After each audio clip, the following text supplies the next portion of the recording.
महाकाल्यै नमः। जयंती मंगला काली भद्रकाली कपालिनी दुर्गा शिवा क्षमा धात्री सुधा स्वाहा नमस्ते। नमस्कार दर्शक बंधु, जय जगन्नाथ। मो आचार्य डॉक्टर शिवस्ස कड़ीरत्न ज्योतिर्विद वास्तुविद भाव में आज स्वागत जनाऊँच आपण को आज सप्तांग को। आज हूँ भाद्रव मास सिंह 22 दिन सेप्टेम्बर 7 तारीख रविवार रही सूर्य नारायण आज बार। देह सदा सवितृमंडल मध्यवर्ती नारायण सरसेजा सरसन्निविष्ट ये जो श्लोक अच्छी आदित्य हृदय आज दिन में आप पाठ करूँ। पर्वपर्वाणी हिसाब से आज आम देखा हिंदू पूर्णिमा रही भागवत जन्म सप्तम मेघ विसर्जन एवं श्रीमंदिर रे इंद्र आउ हाथींकर जो उत्सव आज दिन देखा मिलता है। आज तिथि रोचंती पूर्णिमा तिथि एवं नक्षत्र रोचंती शतविशा नक्षत्र रात्र 9:41 पर्यंत। यापर पूर्व भाद्रपद नक्षत्र आरंभ हे। शरण पंचक दोसर आज चतुर्थ दिवस। तृणकाष्ठ छेदन निषेध करंतु। आपणकर कुंभ राशि चंद्रमा थिबारु अहोरात्र चंद्रमा रहिबे कुंभ राशि। कुंभचंद्र सुकर्मा जोग रही विष्टिकरण रही रव्यांश रही 20 अंश 3 कला 21 विकला। आपणकर जोगिन रही रामावि रूप में वायव्य कोण में। आपणकर रात्र 11:39 पर जदि आम देखा ताहले पूर्व दिगरे ब्रह्माणी रूप में सम्मुख जोगिनी अवस्थान करिथिबारु पूर्व दिग जोटा कि 90 डिग्री बोली कहउछन्ति से दिग आपण यात्रा करंतु नै, अनिष्ट होबार संभावना अछि। शुभ समय साधारणतः गोटे दिन में आम शुभ समय खोजी थांती दर्शक बंधु। आपणकर प्रातः 6:24 रु दिन 9:40 पर्यंत एक संपूर्ण बढ़िया समय रही। कौन शुभ कार्य आप आरंभ करें। रात्र 8:10 रु 10:31 पर्यंत शुभ समय रोचंती।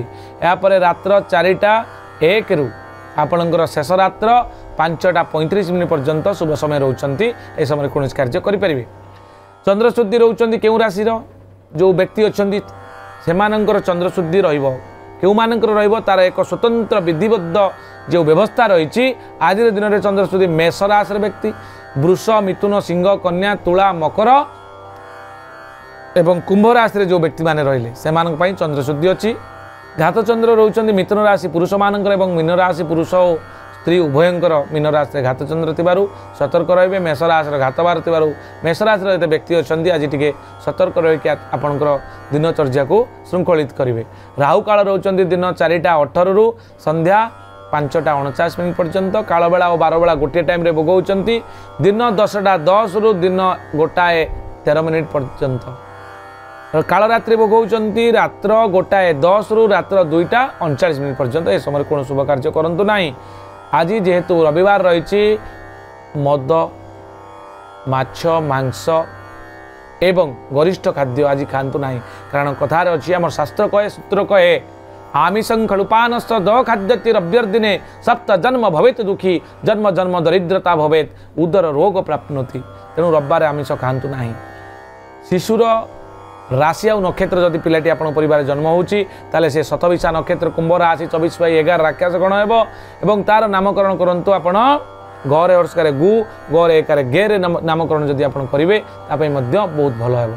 रात्र 9:41 पर जदि पिलाटी जन्म होची ताले पूर्व भाद्रपद नक्षत्र 25/11 नरगण सरे एकारे से सरे ओकारे सो अर्थात दंतेश्वर ओकारे सो एवं द अक्षर आपण नामकरण करें। आज रविवार थिबारु पिलाटी साहसी धैर्यवान स्वाभिमानी हेबो। रजदर्शन में आज जो कन्यांगर प्रथम करी ऋतुवती हेबे तांको पाई बहुत भलो अछि। सर्वसुख अनुभव करेंगे। पुष्कर दोष आम जब देखा आज एकपाद पुष्कर रात्र 9:41 पर द्विपाद पुष्कर। गोत्र संपद नाश होबार संभावना थिबारु कौनसी उचित बा भलो ज्योतिर्विदर परामर्श नहीं आपण आपणकर जो भूमि और तिलकांचन दान करी पुष्कर शांति होम कर्म करी आपण ताकू सादर समाहित करें। मेष राशि ठारू मीन राशि आम जाना कौन रही आज दैनिक राशिफल। मेष राशि खुशी खबर आप पाइबे। वृष राशि द्रव्य लाभ जोग। मिथुन राशि विफलता। कर्कट राशि शत्रु विद्वेष। सिंह राशि आपणकर चिंतार मुक्ति। कन्या राशि आपणकर अर्थलाभ। तुला राशि आपणकर पुत्री चिंता कन्या को लेकिन चिंता बढ़ी पारे। विचार राशि रोग पीड़ा। धनु राशि अर्थलाभ। मकर राशि अशांति एवं कुंभ राशि सफलता। मीन राशि अपमान जोग थिबारु सतर्क रहिबे। दर्शक बंधु आज रविवार थिबारु सूर्य नारायण को अर्घ्य दान करंतु। ओं घृणी सूर्याय नमः पूर्व दिग मुह कर 108 जप कले आज दिन मंगल हो। आज पुणी देखा आसंता काली आज सप्तांग। नमस्कार, जय जगन्नाथ।